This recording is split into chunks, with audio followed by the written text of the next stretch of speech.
Verónica Mato es diputada Frente Amplista por el encuentro 18 de agosto, que en las elecciones de octubre se presentó en alianza con la lista 1001 del Partido Comunista. Es una de las legisladoras que levanta la bandera de la igualdad de género, y no solo eso, además denuncia el machismo que nota dentro del propio Parlamento. Quizás muchos la descubrieron por el entredicho que el 2 de junio protagonizó con el presidente de la Cámara, Martín Lema, del Partido Nacional, durante su intervención en la media hora previa de esa sesión. Desde aquel día ha cobrado notoriedad por los planteos que efectúa vinculados a género y política, pero también por su trabajo en varias comisiones, como la de Derechos Humanos que preside. ¿Quién es Verónica Mato? ¿Por dónde viene su tarea? Vamos a conversar con ella a partir de este momento. Diputada Mato, buen día, gracias por visitarnos. Bueno, buen día, a pesar del clima. ¿Qué era lo gracioso del comentario de Rosario? No, porque se nota que estaba pasando frío, o sea, porque lo decía, yo más que nada lo siento como muy húmedo, más que frío, está como feo de salir y oscuro. Pero a pesar del día, la verdad que es un buen día de poder estar acá contigo, de tener este espacio, la verdad que lo agradezco. Yo decía que usted pertenece al sector Encuentro 18 de agosto. Sí, exactamente. Que nació en 2018 para impulsar la precandidatura de Óscar Andrade a la presidencia de la República. ¿Qué es ese grupo? Es un grupo de militantes, es un grupo de militantes, de personas que entendemos la política desde las bases, que creemos en la construcción de eso, de la importancia de las organizaciones sociales. Es un grupo bastante variopinto porque venimos de las bases frente amplistas, de organizaciones sociales, del feminismo, de la cultura, del movimiento cooperativo. Es eso, es un espacio que se construyó de esa forma en un momento con respecto a eso, y después seguimos construyendo porque sentíamos que era una necesidad que quizás tenía el Frente Amplio en ese sentido. ¿En qué se diferencia del Partido Comunista? La pregunta viene, entre otras cosas, porque cuando empezó a sonar el nombre de Óscar Andrade como precandidato en el Frente Amplio, la simplificación decía, dentro del Partido Comunista lo están empujando, ¿no? O lo están promoviendo. Y él siempre aclaraba, no, pero mire que es otra gente la que me está moviendo, ¿no?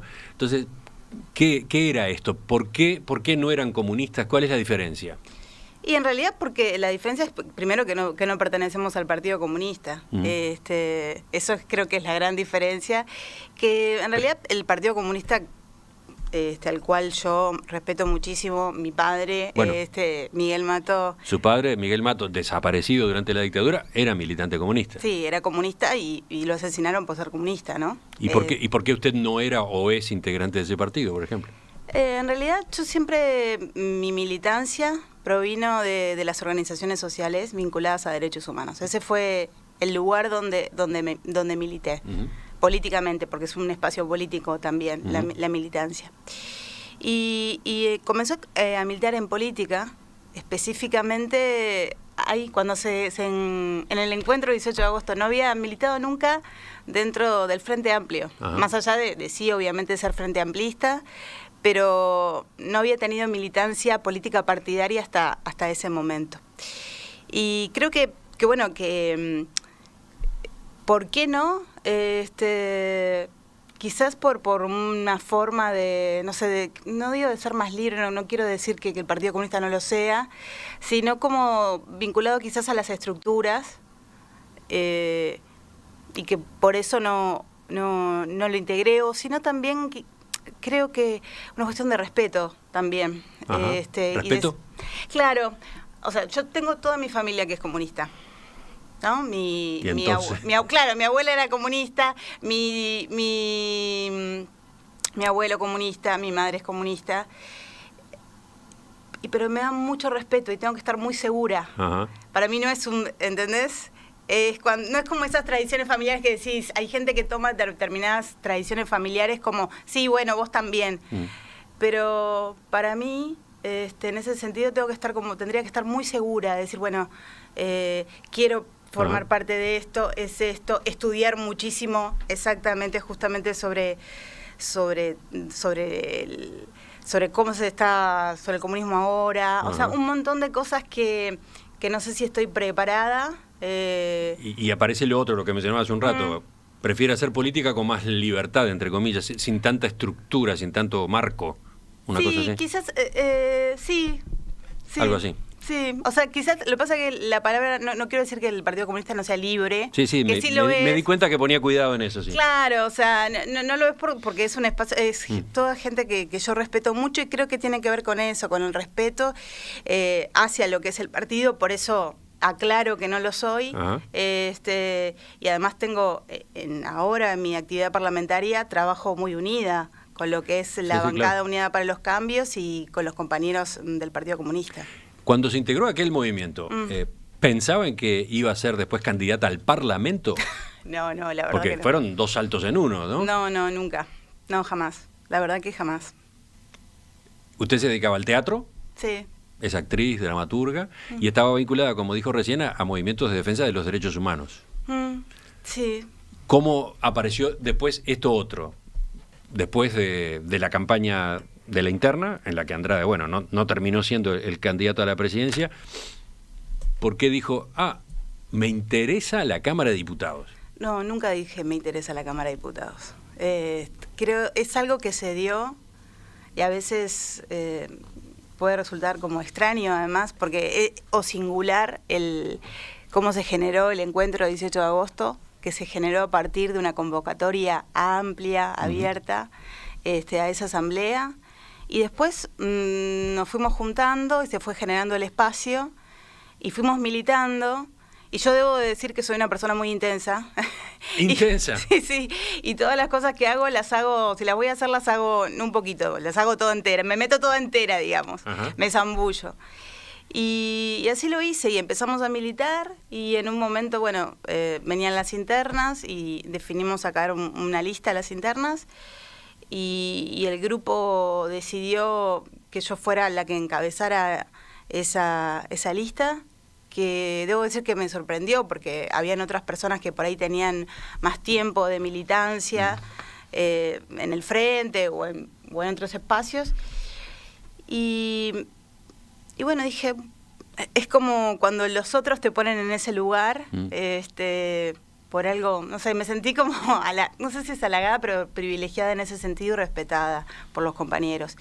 Y luego, cuando definimos que fue también un proceso que no fue corto, ¿no? Definir, sacar una lista, porque implica una responsabilidad también. Y ahí también los compañeros me ofrecen encabezar, y se dice mi nombre para encabezar la lista. Lo pensé, ¿no? Obviamente, y dije, bueno, vamos. Pero en ningún momento hubiera imaginado, o sea, yo comencé mi militancia política partidaria en 2018, el 18 de agosto de 2018, podría decirse. Nunca hubiera imaginado que sería diputada, que hoy sería diputada. Y no me lo puse nunca como meta llegar a ningún lado. Y no creo que tampoco a veces se habla de lo que es tu carrera política, ¿no? Yo no lo tomo esto como una carrera política, primero porque no estoy corriendo contra nadie, sino que, bueno, para mí este espacio es un espacio, como diputada, es un espacio de militancia más, el cual requiere mucha responsabilidad, con respecto a las personas que te votaron y con las que no te votaron. Y a su vez es una militancia full time, digamos, porque requiere todo tu tiempo y bueno, son como eso, ¿no? La responsabilidad que uno tiene con respecto a eso, pero... Queda por saber entonces, en esas condiciones, qué va a pasar con la otra vocación, la de teatro, pero de eso hablamos enseguida. Bueno. Una pregunta más sobre esta historia.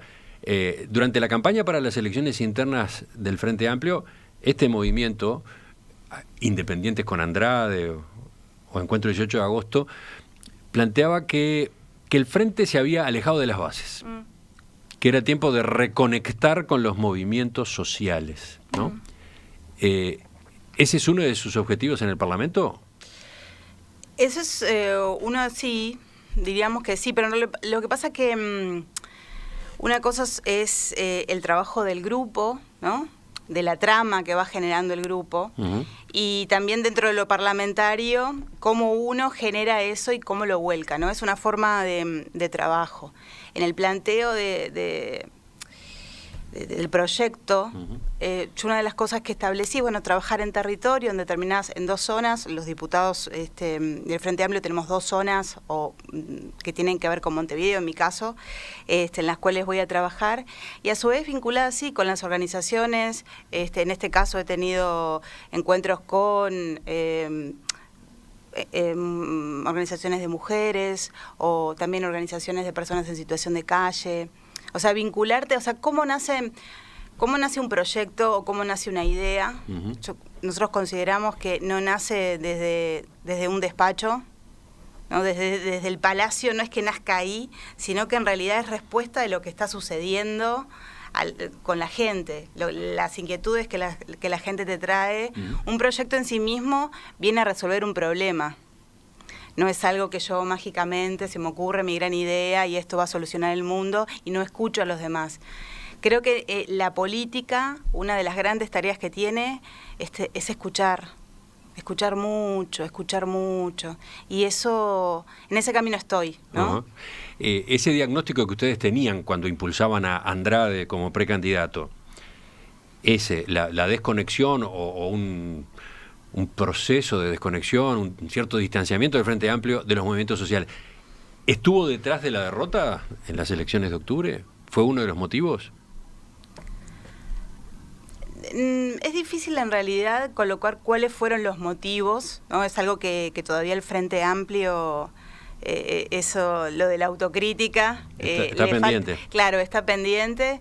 Pero puede ser eso, que quizás no se siguió trabajando con los movimientos sociales, porque la tarea de estar en el gobierno, y más durante tanto tiempo, implica también una responsabilidad y un tiempo que quizás uno le dedica a eso, políticos que quizás antes estaban en otros espacios, y por ahí se alejó, pero no por una cuestión de alejarse desde lo afectivo, o decir de por sí no, esto no me interesa, sino quizás por la responsabilidad que tiene ser gobierno. ¿Esa reconexión es más fácil ahora, desde la oposición? Sí, yo creo que sí, que desde la oposición es más fácil en ese sentido que uno tiene como otras responsabilidades, ¿no?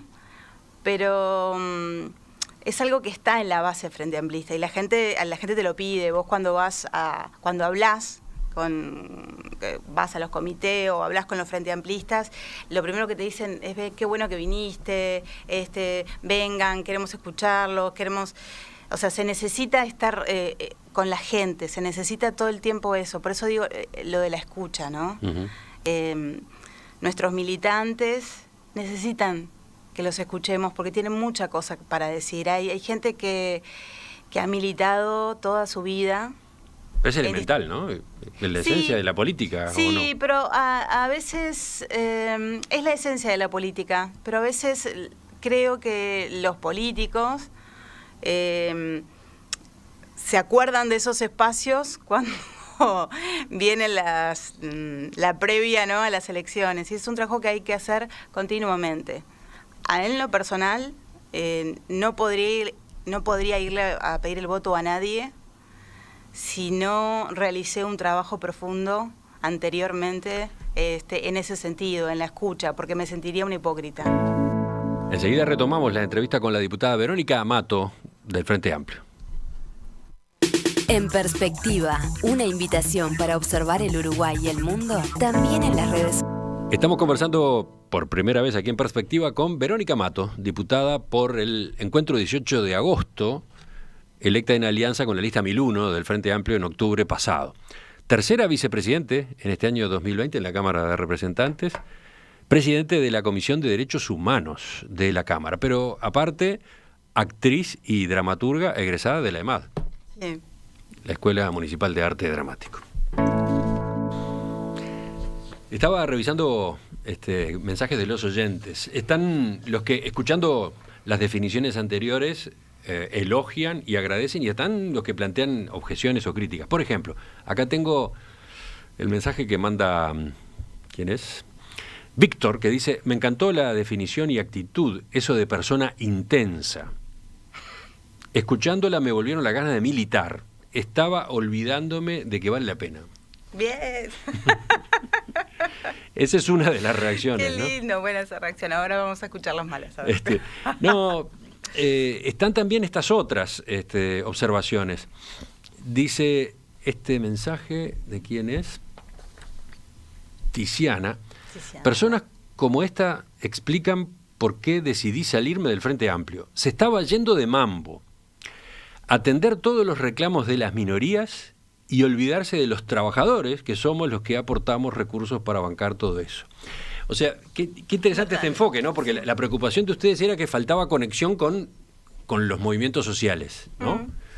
Y acá lo que dicen es que faltaba conexión con el trabajador, punto, ¿no? Y varios otros mensajes hablan de eso, los ciudadanos que están por fuera de la organización tal o la organización cual, ¿no? Claro, pero las organizaciones, por ejemplo, ¿no? Los trabajadores organizados o los trabajadores en sí mismos también son organizaciones sociales y el hecho de estar trabajando con la gente, con las bases. Uh-huh. En ese sentido quizás no fui clara lo que dije y no es importante lo que dice Tiziana o lo que dice la otra persona.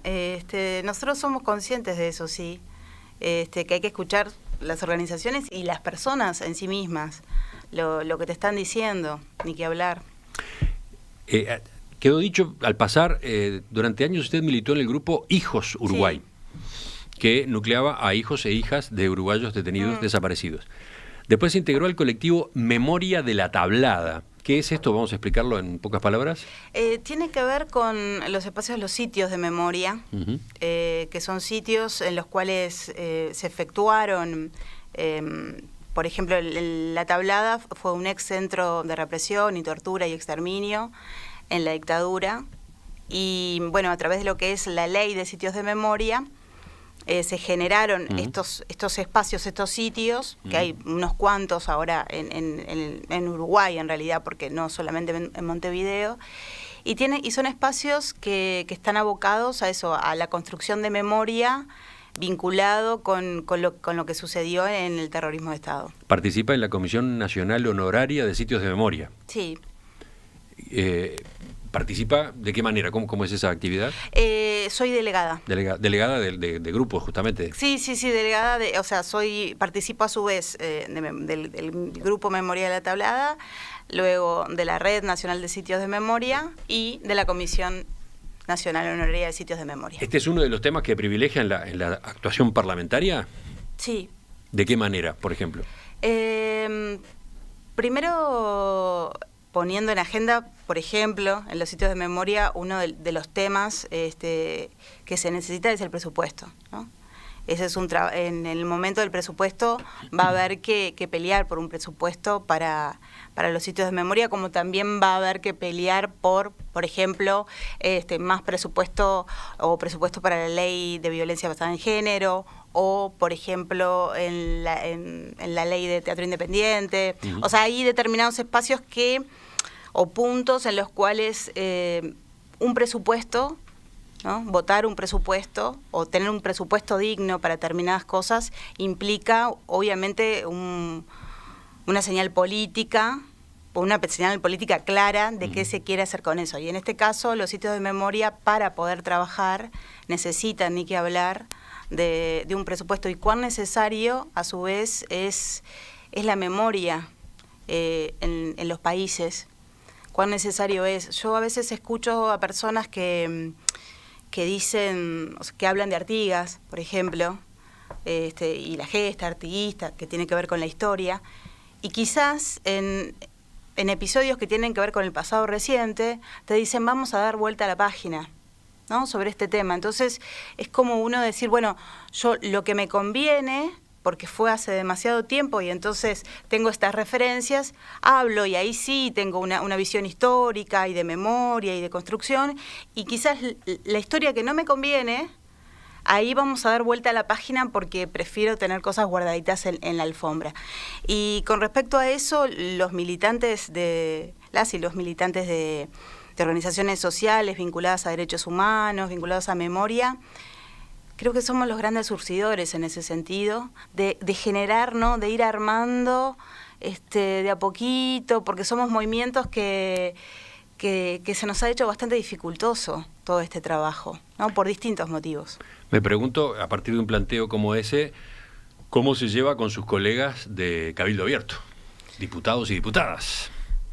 ¿Cómo me llevo? En realidad el trato es cordial. Yo soy una persona que, no es que por tirarme flores, pero que trato de tener un buen relacionamiento con todas las personas. En ese sentido, creo que siempre hay algo que te une con otra persona. Lo digo porque, por ejemplo, desde ese sector se han realizado en el propio Parlamento cuestionamientos a la justicia por los procesamientos de militares septuagenarios u octogenarios en causas de violaciones a los derechos humanos durante la dictadura. Ese tema ha estado en el debate varias veces, ¿no? No, y yo también he hablado sobre él y he hecho algunos videos y algunas declaraciones públicas. Por eso mismo. Por eso, algunas declaraciones públicas con respecto a eso. En este caso específico, o sea, vos me preguntabas de los diputados, ¿no? Y diputadas. Los que hicieron esas declaraciones fueron senadores. Está bien, es cierto, es cierto. Entonces, claro, que son personas a las cuales yo pocas veces veo. La verdad, me he cruzado muy pocas veces. Pero sí, en ese sentido... ¿Con Manini concretamente ha habido algún tipo de diálogo en algún momento?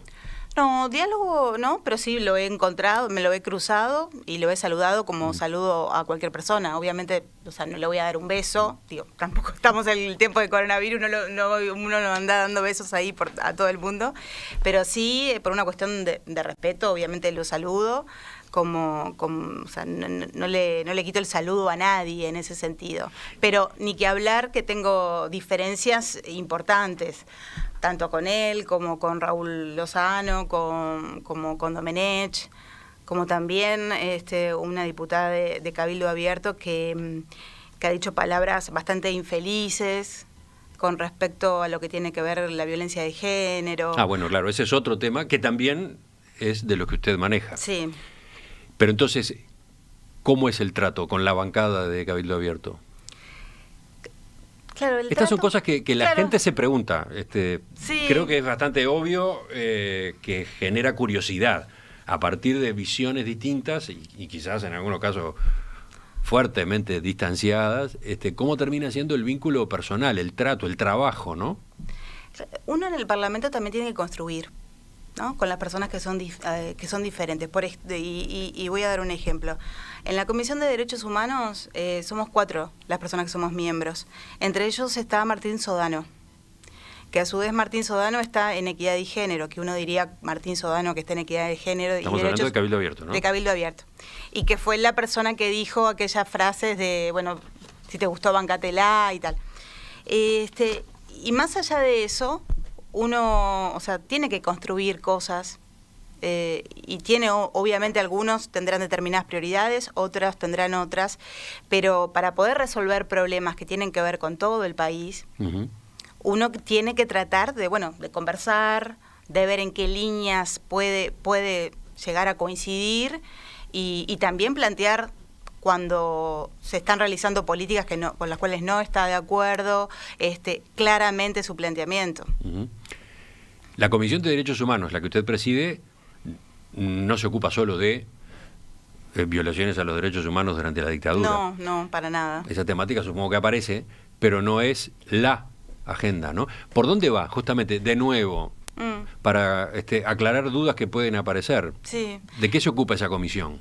Y la comisión, claro, derechos humanos además es una cosa como bastante amplia, sí, ¿no? En ese pero sentido, claro, hay toda una época del país en la que quedó asociado el término a un determinado capítulo, ¿no? Sí, yo en eso trato de ser clara, porque si yo estuviera en el Parlamento y en la Comisión de Derechos Humanos solo por los derechos humanos vinculados al pasado reciente, me sentiría hasta egoísta. Porque sería una actitud que tiene que ver con mi propia historia y no con el colectivo, ¿no? decir, bueno, yo estoy acá para defender esto que son mis derechos.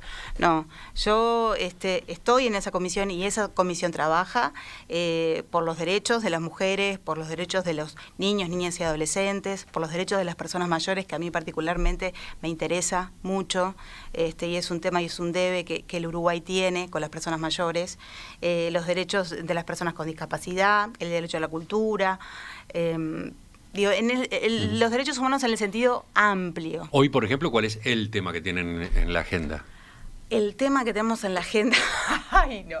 ¿Cuál es la prioridad en este momento? No, bueno, en este caso digo ay no porque en realidad como estamos con la LUC, nos ha comido como un tiempo, por eso esto de lo urgente que plantea la LUC, hay tantos problemas en el país, realmente tantos problemas. Que están tan distanciados de lo que tiene que ver la ley de urgente consideración, que bueno, yo que estoy en la comisión, que te insume un montón de tiempo, que no puedes utilizar en eso, que sí son prioridades, como por ejemplo, en este momento para mí es una prioridad el derecho de las mujeres. Es una prioridad. O sea, el trabajo en la Comisión Especial sobre la Ley de Urgente Consideración le ha quitado tiempo, espacio para la otra, la Comisión de Derechos Humanos. Sí, pero a mí y a todos, en realidad. Muchas comisiones de diputados no están trabajando a full o a media máquina porque algunos de sus integrantes están en esa comisión, entonces es difícil, por ejemplo, la Comisión de Hacienda, o que funcionan de una forma como más lenta, cuando hay muchas cosas para hacer. O sea, el país particularmente con la crisis sanitaria, la cual tuvo y la cual se está saliendo, hizo que el trabajo parlamentario también en un momento, las comisiones fuera más difícil que se establecieran. La Comisión de Derechos Humanos, por ejemplo, se estableció a tiempo y nosotros, yo particularmente estuve trabajando siempre, no paramos, eso es importante, llevarle ese mensaje a la gente, que no fue que los diputados dijimos, bueno, no estamos trabajando por la crisis, sino que tratamos de buscar formas alternativas, igual se generaron reuniones virtuales, nosotros tuvimos el 26 de marzo, si no recuerdo mal, una reunión virtual con el MIDES, con el ministro y el subsecretario, la Comisión de Derechos Humanos, que se hizo virtual por una de las preocupaciones que teníamos en ese momento, que era, las personas en situación de calle, cuáles eran el plan de contingencia del MIDES para, una cantidad de población vulnerable con respecto a lo que tiene que ver con el COVID-19. Y decía que hoy, si no fuera porque la absorbe la Comisión Especial sobre la LUC, tendría que estar trabajando en la Comisión de Derechos Humanos en asuntos vinculados a los derechos de las mujeres. ¿Cuáles, concretamente? Un ejemplo claro es que a las mujeres hoy, ¿no?, nos están matando, ¿no? Todos los días uno tiene esas noticias de cómo matan a mujeres, abusos sexuales, trata de personas. Uno de los temas que estábamos tratando o trabajando, por ejemplo, el MIDES tiene programas, por ejemplo, el programa Tobilleras, que está dentro de lo que es InMujeres, y hubo un tema con un pliego, que fue en un momento, ¿no?, de público conocimiento, con InMujeres, con el gremio de Sutiga, y nosotros estábamos dentro de la comisión tratando de generar como una mesa de diálogo, te doy un ejemplo, una mesa de diálogo para poder conciliar eso, porque ese programa Tobilleras es un programa que trabaja directamente con las víctimas. Y los cambios en InMujeres pretendían que los cambios en InMujeres es el Instituto Nacional de las Mujeres. Sí, el Instituto Nacional, lo que pedía, el cambio en esos pliegos tenía que ver con la calidad, por así decirlo, de los profesionales. estuvieran trabajando, que sí van a bajar, digamos, los requisitos. ¿Son los profesionales que se ocupan? Directamente, las personas que están trabajando directamente con las mujeres y que están trabajando directamente con los varones en situaciones de violencia doméstica. El programa Tobilleras tiene un 100% de efectivo, o sea, 100% efectivo porque no hubo ningún femicidio de las personas que están dentro de ese programa. Entonces, bajar la calidad de atención, por así decirlo, o de profesionales, o pensar que uno puede trabajar con voluntarios, o sea, uno puede tener la voluntad de hacer muchas cosas, ¿no? Yo puedo tener la voluntad, pero de ahí a que pueda hacerlo, una de las cosas, o sea, que se estaba planteando en eso, en mujeres, al bajar la calidad de alguna forma de los profesionales, es como si yo te dijera, mira, yo te voy a operar, ¿no? Vos venís con un problema, no sé, cardíaco, vos vas al hospital y decís, no, mira, te vamos a operar, pero no te va a operar el cirujano. Te va a operar uno que está estudiando, está en primer año, porque estamos viendo, estamos probando porque queremos poner gente distinta. Esto es lo mismo. Esto es lo mismo. Estamos... ¿Y cómo se resolvió esa controversia? Bueno, y ahora estamos justamente esto, vos me preguntabas en qué cosas quedaron pendientes. Bueno, eso es un tema que nosotros tenemos pendiente de trabajar. Por ejemplo, también tenemos que recibir a todo lo que tiene que ver con la división de políticas de género del Ministerio del Interior. Hay todo un cambio en la mirada, ¿no? En las oficinas que tienen que ver con eso, con el tratamiento a las mujeres, y eso también, o sea, las reuniones que teníamos pautadas se fueron dilatando, o sea, hubo que correr la agenda por el tratamiento de la LUC. Uh-huh. Sí, son asignaturas pendientes que vienen incluso de los gobiernos del propio Frente Amplio, ¿no? Esta, por ejemplo, de cómo maneja la policía los asuntos de violencia contra la mujer. En realidad, ahora se quiere hacer un cambio, una reestructura, la cual organizaciones, y no lo digo yo, organizaciones sociales no están de acuerdo, por ejemplo, en la reestructura que plantea la LUC con respecto a este tema. Porque dicen que justamente se le saca el valor que tiene, no queda claro las competencias, y bueno, esperemos que cuando recibamos, porque en ese sentido ya, o sea, termina la LUC, el 7, yo ya puse 7 y 8, ya puse extraordinarias, y puse 14 y 15 para que se resolvieran un montón de problemas no, pero un montón de debes y de puntos que habían quedado en la agenda de la comisión y que creo que deben ser tratados, o sea, con celeridad. Enseguida venimos con la tercera y última parte de la entrevista con la diputada, flamante diputada, novel diputada, Verónica Mato. Diputada Verónica Mato, el 2 de junio usted protagonizó un incidente con el presidente de la Cámara, Martín Lema, del Partido Nacional. Vamos a escuchar aquello. Es que en este corto tiempo que llevo como legisladora, he tenido que presenciar cómo la voz de nosotras, mujeres parlamentarias, no es escuchada en este recinto, y a las pruebas de hoy me remito. Muchas veces hemos tenido que hacer uso del amparo de la palabra, de ustedes testigos, señor presidente, como también lo fui yo. Señora diputada, discúlpeme. Sí. Yo le voy a pedir que usted cuide las formas como se dirige en este recinto. Sí. Porque usted está haciendo un montón de referencias que entiendo que no tienen lugar. Por lo tanto, usted exprésese con total libertad, pero evite cualquier tipo de expresión hiriente que está prohibida expresamente en el reglamento. ¿Cuál estoy diciendo palabras hirientes? Cuando en realidad, no, eso la verdad que no lo entiendo y además me está quitando el tiempo. Como también lo fui yo el 10 de marzo en la conmemoración del Día Internacional de la Mujer, porque tengo que ser callada, si hablo más pausado entonces no voy a ser hiriente, haciendo uso de la presidencia. ¿Es necesario gritar, tener un registro de voz más grave o utilizar estereotipos masculinos para ser consideradas y respetadas? Si nosotras, como representantes nacionales, debemos vivenciar este machismo, nos pregunto, ¿cómo esto se transmite en la sociedad? ¿Cómo esto se capilariza en cada rincón del país? ¿Cuántas mujeres somos violentadas y ninguneadas por el solo hecho de ser mujeres? Les pido estén atentos a esto.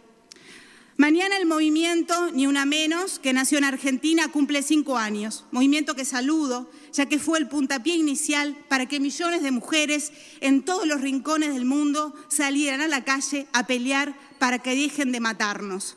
Para nosotras, las mujeres,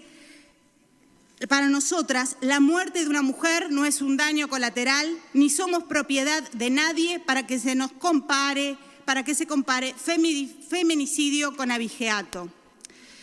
Las mujeres hemos trabajado mucho para que cese esta ancestral violencia sobre nosotras.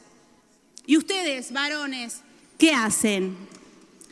¿Cómo se sienten cuando saben que varones como ustedes ejercen violencia física y sexual? Señora diputada, discúlpeme. Son sus pares de género. Señora diputada, se va a leer el artículo 73 del reglamento de la Cámara de Representantes. Que se detenga el tiempo antes de que prosiga. Diputada Mato, ¿cuántas veces vio este video a esta altura? No sé. Ahora lo veía y revivía esa situación, ese momento. Sí, pero unas cuantas, ¿no? No tantas. ¿La persigue ese video? ¿La persigue ese momento? No sé si me persigue, pero ahora recordé lo que sentí en ese momento, y cuando yo hablo del tiempo tiene que ver con que nosotros los legisladores tenemos un tiempo específico. Sí, para en la media hora previa tienen un tiempo. Un tiempo que son 3 minutos para hablar de un tema que elegimos, entonces por eso le estoy diciendo a él, me está haciendo perder el tiempo vinculado a eso. Y también... Sí, lo que se nota también es que la interrupción del presidente de la Cámara altera la lectura que usted venía haciendo del texto, ¿no? Sí. Pese a sus condiciones de actriz, se le complicó la lectura. Sí, pasa a ser una lectura nerviosa a partir de ese momento, con trastabilladas, etcétera, ¿no? Sí, eso estaba recordando cómo me sentí en ese momento.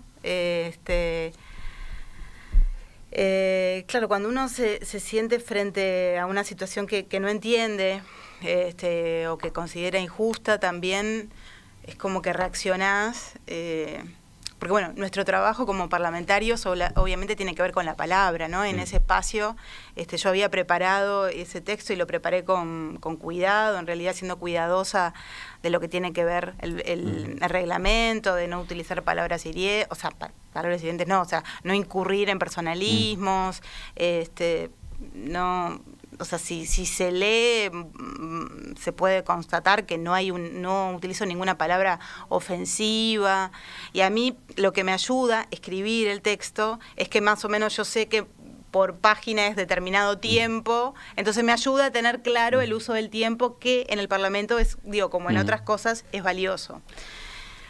Pero sí, lo recordé como eso, ese tastabilleo, esa como cuando uno está con algo que es sencillo en realidad, porque lo que yo presentaba, que tenía que plantear una situación de que yo primero hablar sobre la violencia hacia las mujeres, de repensar también, yo creo que se ha trabajado mucho con respecto a la violencia con las mujeres, para que las mujeres sean conscientes de los derechos que tienen, de las situaciones.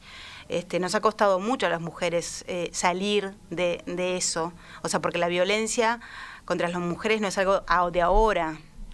Y paradójicamente esa intervención termina en que usted la interrumpen. Sí. La interrumpe un hombre, el presidente de la Cámara, invocando el reglamento, de una forma que es discutible, ¿no?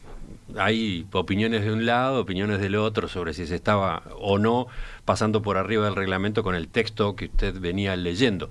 Lo cierto es que lo que ocurre es eso, y lo que queda grabado y lo que circula es eso. De algún modo, el episodio también parte las aguas. Para mucha gente usted fue la víctima, para otra gente fue, la militante feminista que incurre en excesos que se rechazan, ¿no? Con el correr de los días, entonces, ¿qué le va dejando eso que pasó? No, ahora que vos dijiste eso de los excesos, la militante feminista que incurre en excesos, yo me pregunto, ¿qué exceso cometí en eso?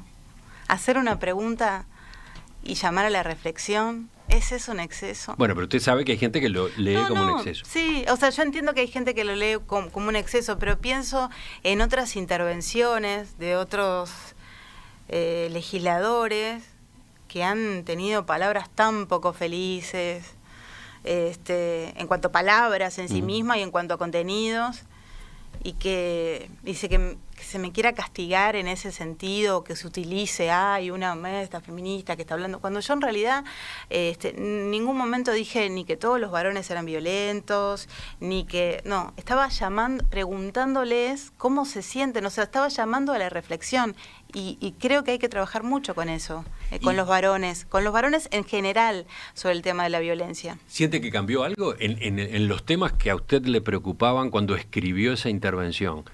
Después que pasó esto, después que corrieron las cosas como corrieron y esto se convirtió en viral en las redes sociales, etcétera. ¿Le parece que el hecho fue productivo en definitiva? Mira, yo te voy a dar un ejemplo. Después de eso, a la semana siguiente, hubo una sesión en la cual se habló de violencia de género, ¿no?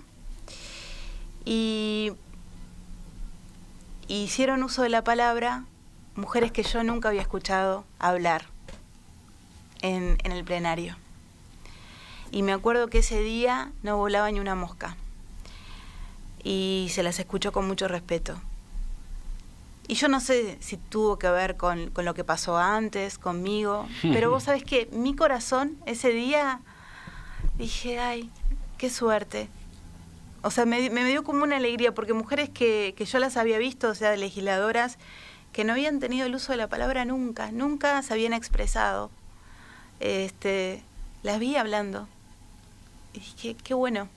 Y también sentí como ese silencio y ese respeto que realmente sucede, que cuando habla un varón es una cosa y cuando habla una mujer es otra. Y también tiene que ver con determinados líderes que quizás son más escuchados. Y eso, si uno ve las versiones taquigráficas, o sea, si alguien quiere investigarlo, lo fácilmente puede notar eso. O sea, y al comienzo, además, de mi intervención ese día, yo tuve que pedir el amparo de la palabra al presidente porque había un murmullo enorme cuando yo estaba intentando hablar. Pero esas legisladoras que usted dice, escuchó unos días después en ese otro debate, ¿le comentaron algo? ¿Hablaron con usted en el sentido de que sí, que efectivamente tenían la impresión de que aquel entredicho había abierto alguna puerta, en fin? No. Eso es una evaluación que hace usted. Por eso es algo que yo estaba sentada ahí y dije, ay. No, claro, porque fue un momento, porque en realidad todo este tema con Martín Lema, o sea que yo no lo quiero tomar como un tema ni personal, no es con ¿Siguen él. conversando con Martín Lema? Sí. Sí, o sea, yo me lo he cruzado, o sea, y por cosas de trabajo, pero en realidad me quitó mucha energía. Porque a él también lo complicó mucho esta discusión. A usted la complicó y a él también. A él lo han cuestionado, lo han criticado, lo han colocado en el banquillo de los acusados. Y bueno, el que tomó la decisión de callar, el que tomó la acción, fue él, no fui yo. Hace unos días usted presentó en la Secretaría de la Cámara un recurso para que se analice cómo fue la conducción de la sesión de aquel día. ¿Qué es lo que busca? Y lo que busco es lo que buscan, o sea, no es la primera vez que se utiliza eso en realidad es un trámite administrativo en el cual, que en realidad ese mismo día una compañera legisladora me dijo, mira, Vero, puedes aplicar el artículo 74 y enviar una carta, porque ella también lo había hecho para otra situación no similar, pero sí, no la misma, pero similar a esa. Y en realidad es un trámite que se hace para que la mesa, ¿no?, la presidencia revea eso que había determinado. En los días siguientes a la discusión esta, Martín Lema dijo que en principio él entendía que había aplicado bien el reglamento, pero que de todos modos estaba pensando, que estaba evaluándose a sí mismo. ¿Volvieron a charlar de esto? No. No, yo no. En realidad, él me llamó el día después para comentarme, bueno, cosas que después dijo y hizo públicas, su argumentación que, bueno, yo no comparto. Pero quiero, por eso tengo esto acá en realidad, que es el libro es Directrices para la eliminación del sexismo, el acoso y la violencia contra las mujeres en los parlamentos. Es un documento de UNESCO, ¿no? Sí, de la Unión Parlamentaria, que me llegó hace muy poquito y que lo envió Beatriz Argimón, y que tiene un dato, en realidad una encuesta que se hace, que dice que de los estudios, ¿no?, de la Unión Interparlamentaria, que el 82% de las parlamentarias han experimentado violencia psicológica. O sea, comentarios de naturaleza sexual o sexista, intimidación, amenazas, publicación de imágenes humillantes de las mismas o connotaciones sexuales, etcétera. Y por otra parte, en otro punto dice, las parlamentarias también han sido objeto de ataques en línea, en redes. El 58% de las participantes en el estudio europeo y el 42% de las participantes en el estudio global fueron blanco de ataques sexistas en las redes sociales. O sea, las mujeres, y quería traer esto porque, que además es un documento que envió Beatriz Argimón, porque a veces, después de eso, mucha gente decía, no, pero acá esto no sucede, ¿qué está diciendo? En realidad, estas cosas suceden en el Parlamento, en distintos parlamentos del mundo. La situación que tienen las mujeres en la política, o sea, primero en el Uruguay estamos subrepresentadas, ¿no? Somos muy pocas las mujeres, y ya que eso, o sea, ya se nos dificulte, ¿no?, el uso de la palabra, que te pasen esas cosas, que vos sientas que no sos respetado o valorado de la misma forma, estoy a peor, ¿no? Y en una sociedad que es machista, que uno quizás, yo entiendo que alguien pueda decir, no, pero yo no soy machista, pero uno vive en una cultura que lo es, que es patriarcal, que es machista. Entonces, quizás no es consciente de eso, no es consciente, pero sí lo está aplicando y existen estos micromachismos. Para terminar, a usted, quizás como diputada, o eventualmente como persona, pero ¿qué le cambió? ¿Qué le dejó aquella discusión? En realidad, lo que me dejó fue el apoyo después de esa situación de un montón de personas. Me llegó como el cariño de un montón de personas. Y eso me fortaleció. Eso me fortaleció. Entiendo que quizás haya otras personas que por ahí tienen otras apreciaciones, pero el cariño, las palabras de fuerza, Verónica, estamos contigo, de un montón de personas, de un montón de organizaciones, feministas o no feministas, de señoras mayores, de personas mayores que hasta me llamaron y me dijeron, ay, Verónica, estas cosas que suceden, fuerza, me dio como más impulso. Y me di cuenta que justamente no hay que quedarse callada. Diputada Verónica Mato, gracias por visitarnos esta mañana. Volvemos a conversar en cualquier momento. Bueno, muchas gracias por la invitación. La verdad, un gusto, Emiliano, estar en este programa y estar contigo, que sos un periodista, la verdad que con una trayectoria me siento como muy emocionada. No quería decirlo, pero yo decía, uy, qué emoción. Bueno, muy amable. Hasta la próxima entonces. Hasta la próxima. Ojalá. ¿Ya seguimos? Vamos en busca de la tertulia.